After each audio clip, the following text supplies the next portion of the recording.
Susana, justamente la gente está oyentes de La Mañana en Camino. Hoy es un día muy marcado por el fútbol Por supuesto. en buena parte del planeta, y en Uruguay, ya lo sabés, somos muy futboleros. Bueno, vos venís de un país que también es muy futbolero. Bueno, lo cierto es que hoy juega, ¿verdad? España. Hoy ¿Contra quién juega España hoy? El colmo. Sé contra quién juega Uruguay, pero no contra quién juega España. Bueno, no, lo que pasa es que hoy juega frente a Irán. A Irán, es verdad, no, lo había escuchado, frente a Irán, sí. Bien, lo cierto es que a mí me gustaría que nos dijeras 4 o 5 conceptos de Arabia Saudita, este tan peculiar país, ¿verdad? Donde... Sí. Bueno, mira, la gente ayer me escribía justamente por ese tema, ¿no? Primero que nada, cuando escuchen los nombres, que vamos a ver cómo los pronuncian los reporteros, los periodistas, los compañeros y colegas también de canal de Televisión Nacional de Uruguay, pero otros canales abiertos también aquí en Montevideo que han viajado para allí, tienen que recordar que la H se pronuncia, no es muda, ¿no? Entonces es Mohsen, por ejemplo, o Mohammed, no es Mohamed, por ejemplo, ¿no? O sea, vamos a tener algunas dificultades para poder seguir un poquito los nombres. Supongo que eso finalmente no importa, porque la gente va a recordar el número de la camiseta y si son delanteros o si son defensas, etcétera. Eso el que es futbolero de alma lo puede apreciar igual. Lo que hay que saber también es que son árabes, sí, es un equipo que pertenece a un país árabe y de mayoría musulmana, vaya que sí, pero no alcanza con decir vamos a jugar contra los árabes. Ayer se dio una suerte de polémica en Twitter, por ejemplo, entre dos seguidores, o un seguidor mío y una persona que trabaja también en la Universidad Católica, que le corregía y le decía que bueno, sí, que eran árabes, que Irán era persa, pero claro, el otro, lo que quería manifestar esta otra persona era, y me pedían a mí consejo al respecto, era si se puede calificar al equipo saudí de árabes a secas, y no, realmente no aclara mucho, porque árabes también son los egipcios, los tunecinos. Entonces hay que identificar al equipo que juega hoy con Uruguay como el equipo saudí, de árabes saudíes, es decir, pertenecen al reino de Arabia Saudí, el reino del desierto, como se lo llama de manera un poquito más fantasiosa. Evidentemente es un equipo que no tiene el pedigrí, no tiene la trayectoria.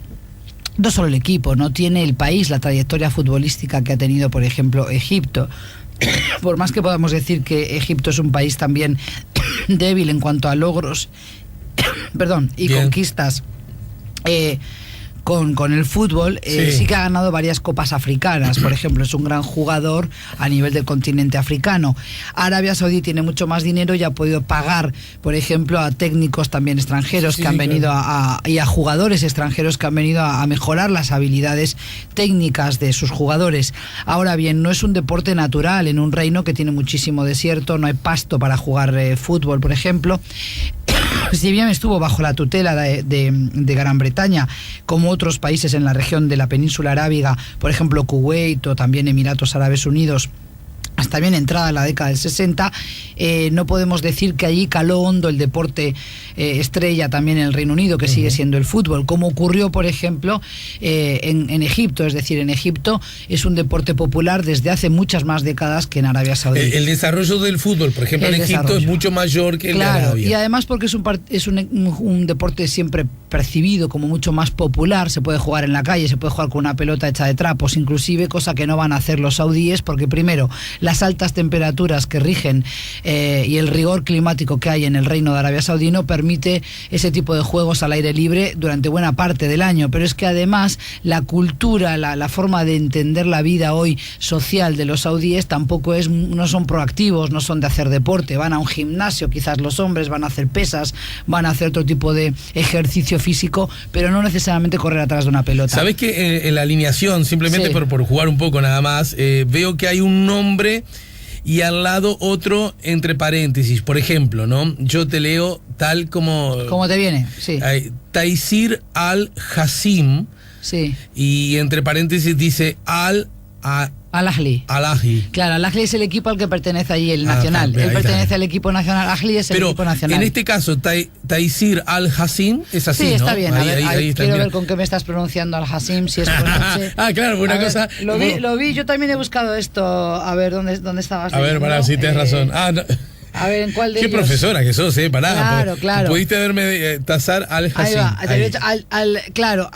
Podemos decir al-Jassim. Este es al-Jacob. Claro, el problema es que ellos están transliterando, que esa es la palabra correcta, están pasando del idioma árabe al castellano. En esta ocasión no es al castellano, sino como al anglosajón. Entonces, lo que nosotros leeríamos como J, que está bien dicho por ti, está bien leído, lo debo decir, en realidad ellos quieren decir al-Jassim. Entonces tendría que haber sido escrito en nuestro castellano con una Y, ¿me entiendes? Claro. Ahí viene la dificultad. Es como si estuviéramos leyendo nombres en inglés, por ejemplo. Esto va a ser cómico cuando lean o cuando pronuncien este nombre hoy aquí dice Al-Khaibri, ¿verdad? Sí, pero es Al-Khaibri. Esto es una J. La KH es J. Al-Khaibri. Hay varios Al-Khaibri, porque muchos seguramente son parientes. Vi que hay algunos cuantos que se llaman Hausawi. Hausawi, se ve que son todos hermanos, porque hay un Mu'taz Hausawi, Osama Hausawi, y otro que es Omar Hausawi. La bandera, ¿cómo se dice? ¿Cuál es la mejor manera de nombrar el país? ¿Arabia Saudita o Arabia Saudí? Bueno, bien, ese término es indiferente. O sea, puedes decir Arabia Saudí o Arabia Saudita. Ahora sí, hay que tener coherencia. Si dices Arabia Saudí, tendrás que decir chií y no chiita. El gentilicio, por ejemplo, del reino hachemí de Jordania, si dices hachemí y no dices hachemita, tendrás que utilizar luego saudí, ¿se entiende? O sea, mantener la concordancia. ¿Y la bandera dice...? La bandera dice lo que es la confesión de fe, la ilaha illallah. O sea, no hay más Dios que Alá, no hay más divinidad que Alá, y Mahoma es su mensajero. Espera, pero todo eso dice... Porque está todo escrito, claro, todo está escrito muy encimado, digamos, es caligrafía. Entonces, la frase entera es la ilaha illallah wa Muhammad Rasulullah. Pero en la bandera solo dice, sin embargo... No, a ver, déjamela ver otra vez bien, porque no te quiero hablar de cabeza, búscamela ahí mientras vamos hablando, porque no te quiero decir una cosa por otra, la tengo más que vista. Y abajo hay un sable, ¿no es cierto? Claro, hay un sable, exactamente, esa es la bandera. Sí, es la ilaha illallah, que es la shahada, la confesión de la fe. En Arabia, es una monarquía, solo en los diccionarios, por supuesto, ¿no? Sí, es una monarquía absolutista, es una monarquía que además el país lleva el nombre de la familia gobernante desde la independencia de la tutela británica, con lo cual reina la familia de la casa Saud, por el nombre del fundador del país, por eso se llama Saudí. Esto ya te da una pista, ¿verdad? Un país que tiene como nombre el de una familia. Claro, aquí está. Es lo que yo te decía, no te quería decir una cosa por otra, aunque te parezca mentira y que está todo como entreverado, porque justamente está dibujado, está de manera caligráfica para hacer un ornamento con ello. Entiendo. Dice la ilaha illallah, que quiere decir no hay más divinidad que Allah, o Muhammad Rasulullah, y Mahoma es su mensajero. Eso es lo que dice que es la confesión de la fe. Ahí está. Fíjate lo que hizo, no sé si tuviste tiempo de ver la tapa del Observador, que es muy buena. Sí. Porque de alguna manera reproduce, evoca la bandera, solo que en español, pero con ese tipo de caligrafía, pone pasaje a octavos. Pasaje a octavos. Está muy inteligente. Esto lo voy a sacar foto y lo voy a guardar porque la verdad no lo había visto. Te agradezco. Está muy bien. Y además, me imaginé que te iba a gustar, porque además, viste que lo conté más temprano, pero lo repito a los oyentes que recién se sumen. El Observador es lo único que dice en portada. No, pero además, ni una otra estas cosas las quiero guardar para mis hijos porque es muy bonito ver cómo los dos mayores que tú sabes que tengo fuera en Nueva York estudiando, bueno, pues están viviendo el Mundial, como están de vacaciones ahora muy de cerca, se ven todos los partidos y bueno, salen a los parques allí de Nueva York y mi hija empieza a gritar, se viene el Mundial y arriba Uruguay. Pero nadie le da mucha bolilla, ¿no? No, pero tú sabes que me hace gracia cómo lo viven y uno va con la camiseta celeste, la otra con la roja y bueno, tienen esta ilusión y seguramente si le mando esto por WhatsApp lo van a apreciar mucho.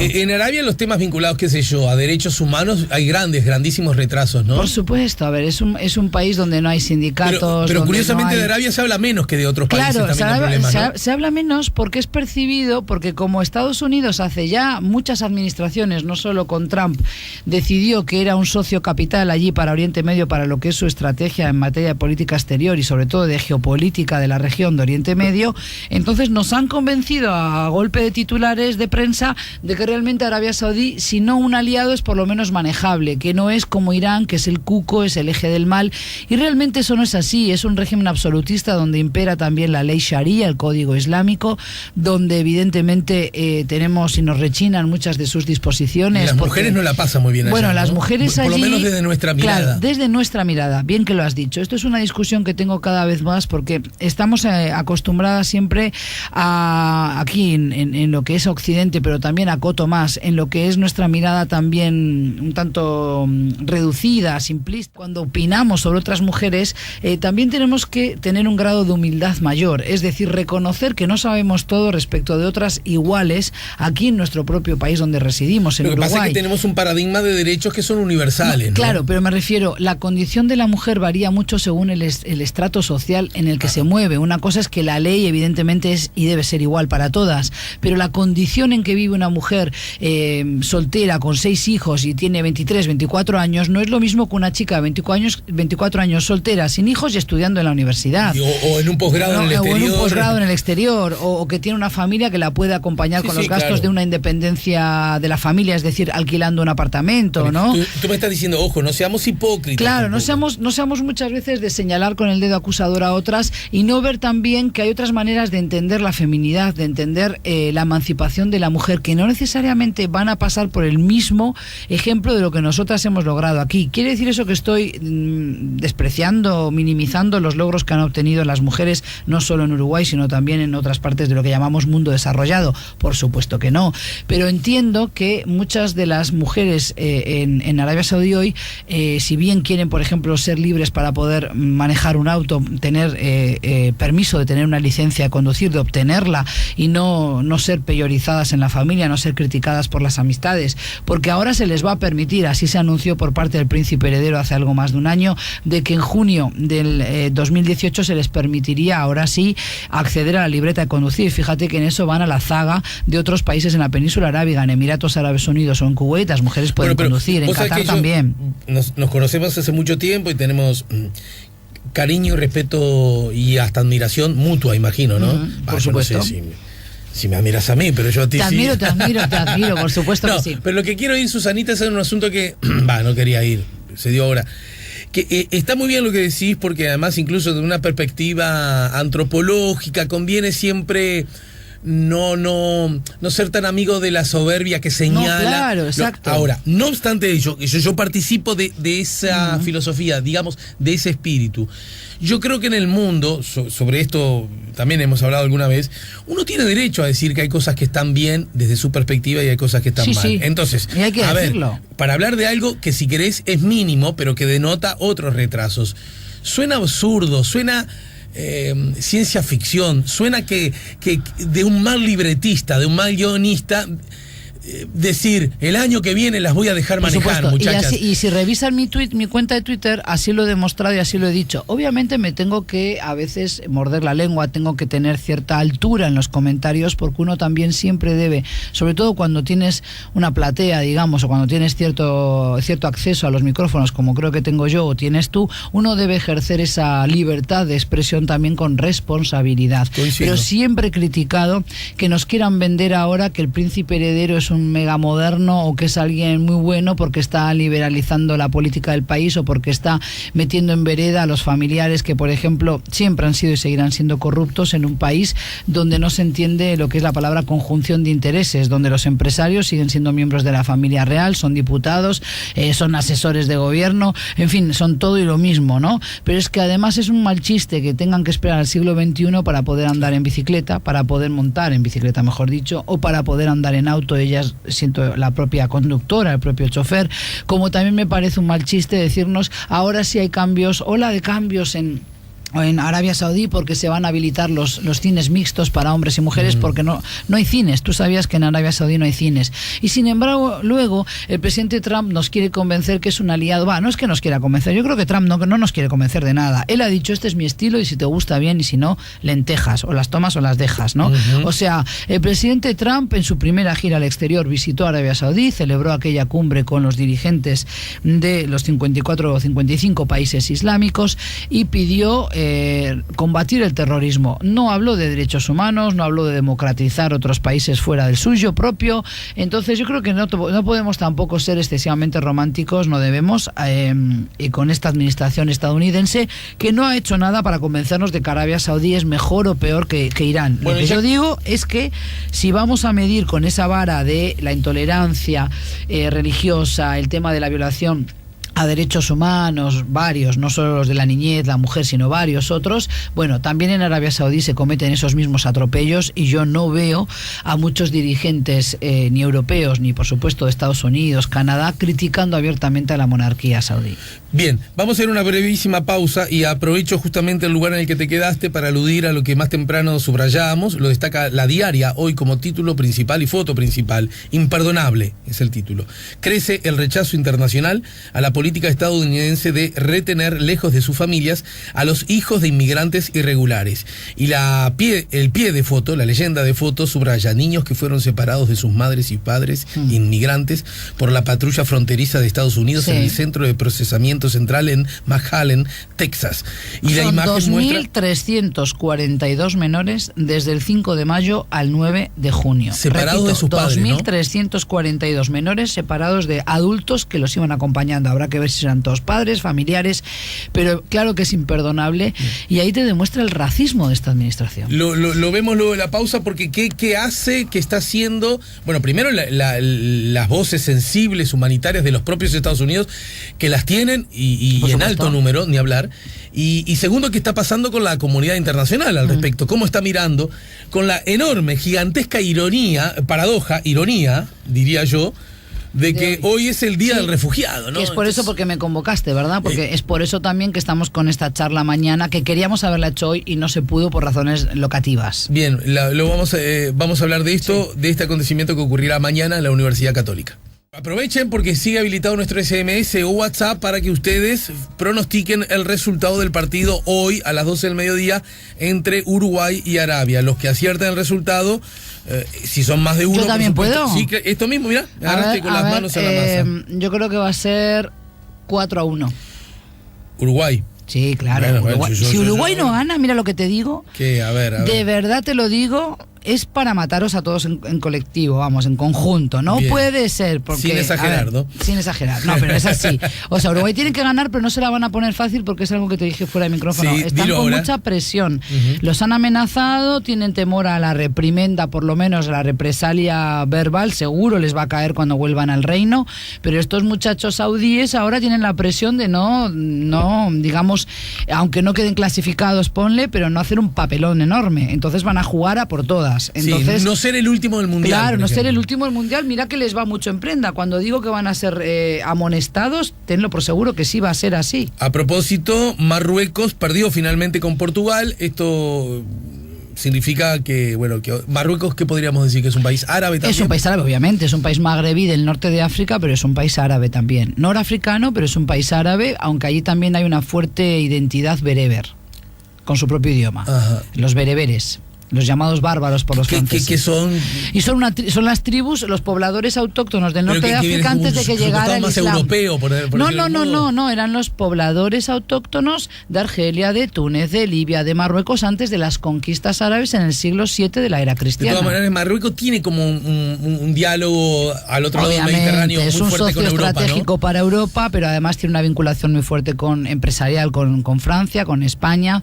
¿Verdad? Cada vez que está enemistado con España, mira más hacia Francia, y cada vez que se enemista con Francia guiña el ojo a España. Con motivo del Día Mundial del Refugiado, se va a llevar a cabo un panel bajo la consigna Refugiados en el mundo de hoy, una visión global y local, un acercamiento a la realidad de los refugiados y desplazados forzosos en el mundo de hoy, con el testimonio de 2 personas refugiadas procedentes de Libia y Colombia. Van a estar allí. Yo no conozco a la persona de Colombia, sí conozco a la refugiada de Libia. Hajer es una muchacha de 18 años, estudiante liceal todavía en Chuy. Es una familia libia a la que conocí durante mi trabajo de campo. Ya sabes que investigo siempre en las ciudades de frontera entre Uruguay y Brasil, y otras fronteras aquí en Latinoamérica, como es la tan mentada triple frontera. En este caso quise convocar y mi colega y compatriota Nicolás Dorronsoro, a quien bien conoces, ¿cómo no? Quisimos trabajar con esta refugiada y su familia. Va a venir con su padre, porque son una familia de libios que se refugiaron en Uruguay o llegaron por las suyas a Uruguay después de la caída del régimen Gaddafi. Ayer mismo estuve conversando con el padre, le pedí que viniera con las 2 hijas, las 2 hermanas, que la otra muchacha, Eva, también es liceal, pero bueno, para no dejar a la madre sola en el Chuy, probablemente viajen el padre y la hija mayor. Entonces va a estar bien interesante porque nos salimos un poco del esquema de refugiados en Uruguay sirios, porque hay muchas otras nacionalidades representadas, también de Centroamérica, también por supuesto de Colombia, cómo no, y eso es importante que la ciudadanía en Uruguay también reconozca que este flagelo, que este problema de las migraciones en el siglo XXI nos afecta a todos, nos interpela como comunidad internacional primero y segundo como personas, porque son otros iguales, son seres humanos con derechos y hay que entender la diferencia entre un migrante económico, aquel que hace la valija y se va por sus medios porque quiere mejorar su estatus, su condición de vida o quiere estudiar en el exterior y hacerse un futuro en otro país, del refugiado que no tiene otra que irse, muchas veces con lo opuesto, personas que tienen que huir de guerras civiles, que tienen que huir de desastres naturales, de hambruna, por ejemplo en Somalia, en Etiopía, o personas que están huyendo por persecuciones religiosas, tribales, y que sus países, sus estados, no los pueden proteger porque son estados fallidos, estados frágiles. Entonces hay convenciones internacionales que obligan a las personas, más que a las personas, hay una convención de 1951 que establece que el asilo es un derecho dentro de la Declaración Universal de los Derechos, es un derecho, por tanto las personas tienen derecho a solicitar asilo y refugio allí en el primer país donde tocan puerta después de huir del suyo propio, y los países no se pueden negar a contemplar estudiar la solicitud, que no es lo mismo que comprometerse a dar asilo y refugio, pero una vez que se otorga hay obligaciones para el Estado que recibe a estas personas, no se los puede devolver, por ejemplo, porque justamente se teme por la vida de estas personas. Ese es un refugiado y me parece que la prensa debe ser mucho más cuidadosa, esmerarse mucho más en los titulares, porque no se trata de vender a cualquier costo, ¿no? Y muchas veces yo creo que lo que reina es la desinformación, y no necesariamente porque el periodista o queréis desinformarnos o queréis hacer mal vuestro trabajo. A veces en aras de ahorrar caracteres también se cometen este tipo de faltas.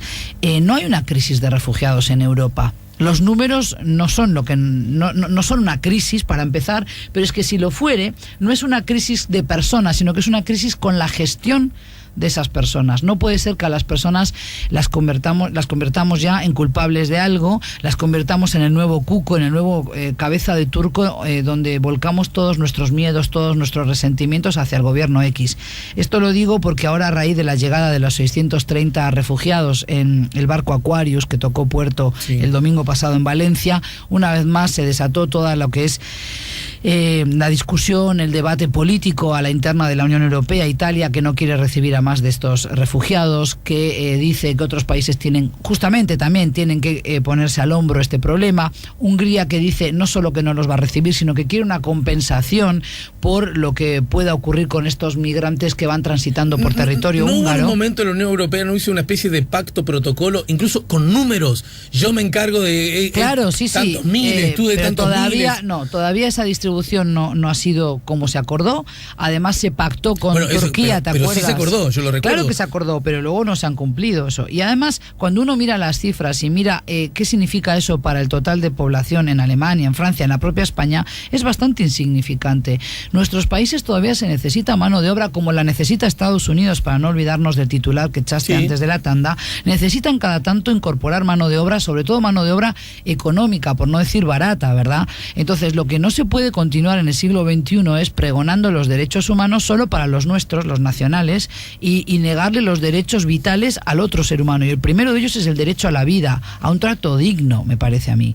Después, evidentemente, habrá que estudiar de qué manera se hace para que estos procesos sean más ágiles, para que no se nos cuelen, como diría Trump, los indeseables, los ladrones. Pero a ver, tengamos un poco de raciocinio y un poco de sentido común. El discurso de Trump es netamente racista.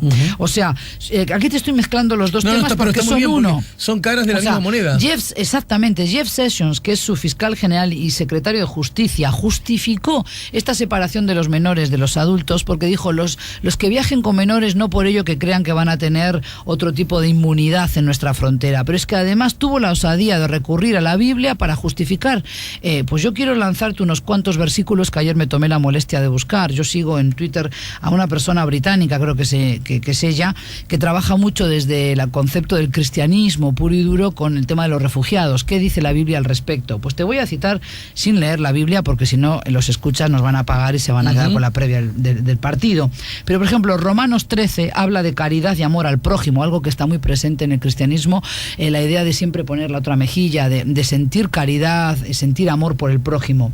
Pero también, por ejemplo, en el Levítico, Levítico 19, versículos 33 al 64, amar a los refugiados como te amas a ti mismo, porque tú también fuiste extranjero o forastero en Egipto. Siguiendo con el Levítico 19, versículos 9 y 10, dar comida a los pobres y a los extranjeros. No oprimas al extranjero, Éxodo 23, versículo 9. Espero que alguien se lo redacte a Jeff Sessions y la próxima vez no cometa los mismos errores. Pero si hablamos del pecado de Sodoma, ¿cuál fue el pecado de Sodoma? Que no ayudaron a los pobres y a los necesitados, Ezequiel 16, versículo 49. Y uno que me parece muy interesante, Malaquías 3, versículo 5, no niegues justicia al extranjero. La palabra justicia, no podemos en el siglo XXI pretender ser una sociedad civilizada, una sociedad que avanza, una sociedad que accede a todas estas innovaciones tecnológicas que nos ayudan a vivir mejor, que ayudan a tener curas para enfermedades que hace unos años eran insalvables. Para esas personas que vienen enfermas muchas veces de África, plagada de todo tipo de epidemias. Bueno, me parece que tenemos que ser justos con ellos también, porque cuando perdemos esa cuota de humanidad, de empatizar con el otro, realmente nos desmerecemos a nosotros como personas, y te lo digo así de rotundo. Otra cosa es que es verdad que un país no puede por sí solo abrir la puerta y decir que vengan todos los que quieran. Por eso se necesita otro tipo de gestión, otro tipo de cabezas en la Unión Europea que entiendan que esto no va a parar porque tú destruyas los gomones o los barcos precarios de los mafiosos en Libia o en Marruecos. Ahora se han dividido el Mediterráneo, Ale. España, porque no lo terminaste de decir, Sí. aunque la gente lo sabe, Sí. España los terminó recibiendo, ¿no? Los terminó recibiendo con el nuevo gobierno de Pedro Sánchez. Hay gente que dice es un cálculo interesado, Pedro Sánchez le está demostrando a Ciudadanos que él sí tiene otro tipo de actuación con el tema de los refugiados. Bueno, yo por ahora me felicito que el nuevo gobierno de mi país y que el nuevo presidente haya dicho vamos a preservar la vida de 630 personas, antes que lamentar que 3, 4 de ellos o 25 se hayan ido a fondo en el mar, porque estas personas, recordemos que había 70 embarazadas, había menores no acompañados. Estas personas, cuando cuentan su relato, es horrible. Los vendían como esclavos, los venden en Libia por 400 miserables euros, y los que los compran, como saben que nadie va a pelear por ellos, los matan igual, por diversión, violan a las mujeres, las venden y las casan tantas veces desean. Otras escapan de la ablación del clítoris, de lo que se llama mutilación de los genitales femeninos, por ejemplo en Sierra Leona. Por favor, atendamos esta emergencia, sí, pero tenemos que entender que estas migraciones no van a terminar porque Europa diga nos vamos a blindar. Un dato importante, hasta el año pasado, Ale, yo hablaba de 65 millones de refugiados en el mundo. Mentira, esa cifra ha seguido aumentando, producto de la crisis con los Rohingya en Birmania, Myanmar hoy, allí en Asia. Entonces son 68,6, cifra redonda, 69 millones de desplazados forzosos y de refugiados forzosos. En todo caso, el 85%, Ale, termino, el 85% queda varado en países de tránsito, o sea, nunca llegan a Europa. No es una crisis ni para Estados Unidos ni para Europa, lo que es una crisis de solidaridad a nivel mundial, y es ahí donde siempre me vais a encontrar del lado del que necesita que se le tienda la mano. Mañana jueves a las 18:30 horas en la Sala Bauzá, en el edificio central de la Universidad Católica, 8 de octubre y Garibaldi, están todos invitados. Acudan, por favor, incluso si no están de acuerdo con esta idea de recibir inmigrantes, recibir refugiados. Me gustaría que escuchen el testimonio, no tanto a mí y a Don Ronsoro, que somos un poco los artífices de este ciclo. Una vez más, por segundo año, la Universidad Católica quiere conmemorar, y nosotros estamos a la cabeza con esa idea de que, siendo una universidad y más católica, no podemos ser ajenos a ese mensaje, pero que puedan escucharlo, el testimonio de estos compañeros refugiados, que les van a explicar cómo se han sentido ellos como tal y cómo han sido recibidos aquí en Uruguay. Bueno, cuando vos hablas, me acuerdo de Ortega y Gasset, que dijo: el hombre es el único ser que puede renunciar a su esencia, porque un tigre no se puede destigrar, pero un hombre sí se puede deshumanizar. Claro que sí. Bueno, mi querida, muchas gracias, ya participaste de gracias la penca. A ti, que gane Uruguay, Vamos que gane arriba. Uruguay. Me regalas eso si gana 4-1. Bueno, por supuesto, mujer, claro. Bueno, habrá un sorteo si son muchos lo que dicen, pero tu resultado fue muy osado, así que a lo mejor tenés chance. 4-1, no creo que muchos lo hayan dicho. Aprovechen la tanda para mandar sus pronósticos. 099-894-987. ¿Cómo sale Uruguay? Ya se viene la actriz y directora Virginia Ramos. Llegás a la oficina y hay un portón SEA. Llegás a la oficina y no hay un portón SEA. Dale, Cacho, dale que llego tarde a una reunión. Cacho, ponele seguridad y practicidad a tu rutina. Ponele un portón automático SEA. Más de 30 años de garantía y respaldo. Y por junio, aprovecha el 7% de descuento en el motor. Ingresá en seaportones.uy o llama al 2601-2611. Si vas a elegir un portón, que sea un SEA.